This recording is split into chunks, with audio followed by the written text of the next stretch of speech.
A mother dog gives birth in a quiet corner of a house. Within minutes, she's doing what looks like the most natural thing in the world, licking each puppy clean, pulling them in close, letting them nurse. On paper, this bond should be unbreakable, the strongest thing nature makes. But here's what almost no one knows. If one of those puppies is taken away for a few hours, pulled for a vet check, raised by hand, even just cleaned by different hands and then brought back, there's a real chance she won't take it back. She won't nurse it, she may ignore it completely, or push it away like it's a stranger that wandered into her litter. The bond that looked permanent an hour ago can simply vanish. So what is actually happening inside a mother dog's brain in those first few hours that makes love this conditional? Picture two puppies from the exact same litter. Puppy 1 stays with its mother from the first second. She licks it. It nurses immediately. It sleeps pressed against her side through the night. Puppy 2 is born with complications. It's pulled out, dried off by a vet tech, kept warm in an incubator for 6 hours while it stabilizes. Same mother, same genetics, same litter. When puppy 2 is finally returned, something is different. The mother sniffs it, longer than she sniffed the others, her body tense. In most cases, she accepts it within minutes, but in a meaningful number of documented cases, she doesn't. She moves away. She refuses to let it nurse. Veterinarians and breeders have a name for this, quietly among themselves: maternal rejection. It's not rare, it's not cruelty, and it's not random. It is the visible result of something happening on a biochemical clock that started the moment she went into labor. A clock that doesn't care which puppy is biologically hers, it only cares about timing. Here's the part that should unsettle you a little. A mother dog does not seem to recognize her puppies the way you'd expect a parent to recognize a child, through some deep, permanent knowledge of who they are. In the earliest hours, she's running on something closer to a checklist. Right smell, right warmth, right sound, present at the right time. If a puppy checks every box during a narrow window after birth, it gets encoded as hers, fully, permanently, fiercely hers.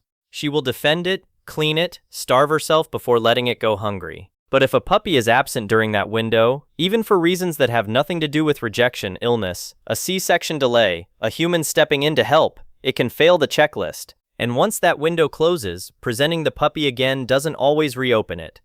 So what is she actually keying in on?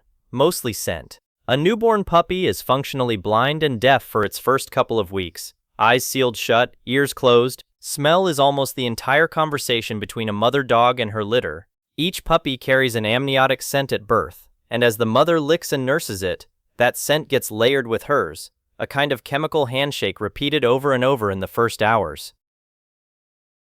By the time that window closes, she's not just smelling a puppy. She's smelling a very specific signature that says, "This one was here, this one nursed, this one is mine." A puppy that was cleaned by human hands or kept in a sterile incubator can come back smelling subtly wrong, not enough for a person to notice, but enough to fail her checklist entirely. Now, the chemistry behind the checklist. The moment a mother dog goes into labor, her body floods with oxytocin, the same hormone wrapped up in human bonding, trust, and attachment. During whelping, oxytocin doesn't just trigger contractions, it appears to put her brain into a short, heightened state of imprinting, where the smells and sensations she experiences get burned in unusually deep.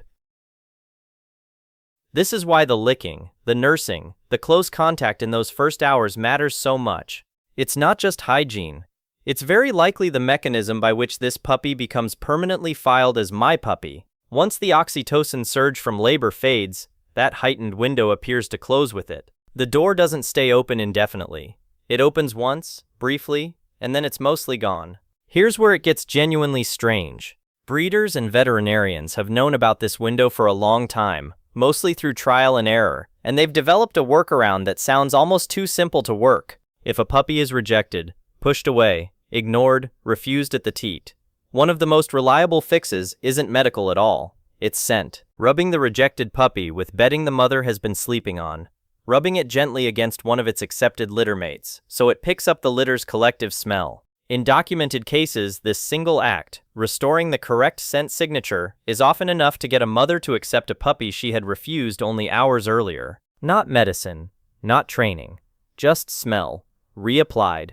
If scent alone can reopen a closed door, that tells you almost everything about what the door actually was. This is also why hand-reared puppies, the orphans, The bottle-fed ones, the ones pulled from a litter too early after a mother's death or illness, can struggle in ways that have nothing to do with nutrition.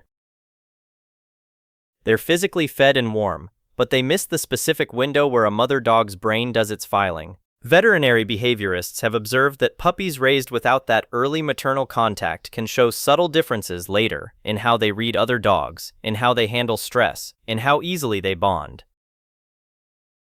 We don't fully understand how much of that traces back to the missed window versus other factors.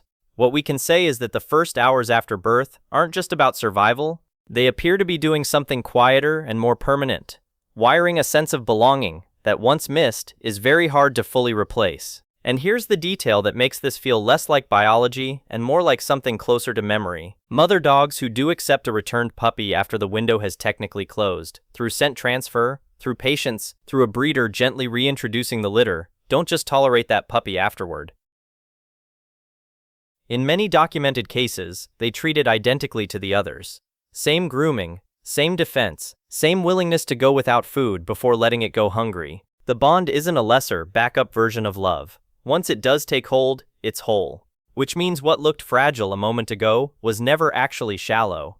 It was just locked behind a very narrow door. Okay, here's the part that gets a little uncomfortable. If you've ever fostered, bottle-fed, or hand-raised a puppy yourself, none of this means the mother didn't love the puppy she rejected. It means love, at least in those first fragile hours, might not be a feeling she has access to yet. It might be a door that has to be physically opened by the right sequence of smell, warmth, and contact, in the right order, in the right window. We like to imagine a mother's love as something that simply exists the moment a baby is born, unconditional and automatic. For a mother dog, it looks more like something that has to be built, fast, in real time, through a handful of biological cues that have absolutely no idea whether you, the human standing nearby trying to help, mean well. And that reframes every well-meaning interruption a little differently. The vet check that saves a puppy's life. The incubator that keeps a fragile one warm. The human hands that step in because something has gone wrong. All necessary, all often life-saving. And all unintentionally capable of knocking on that narrow window at exactly the wrong moment. This isn't a story about mother dogs being unreliable or cold. It's a story about how astonishingly precise and short the system actually is, and how much is quietly happening, chemically, in the first few hours of a life that most of us only ever see from the outside, as licking and nuzzling and a litter falling asleep in a pile. Go back to that mother dog from the beginning, licking each puppy clean, pulling them in close, looking, from the outside, like the simplest and most certain thing in the world. She isn't running on instinct in the way we picture instinct, some single switch flipped to love. She's running a fast, precise, almost invisible process, scent by scent, hour by hour, quietly deciding who belongs to her. Look a little closer at that pile of sleeping puppies. What looks like the easiest bond in nature is actually one of the most narrowly built. If this changed how you see a mother dog with her litter, subscribe. We keep pulling apart the hidden systems behind the wild. I'm still out here watching, and the more I see, the more I'm convinced the simplest moments are usually hiding the most complicated ones. I'll see you in the next one.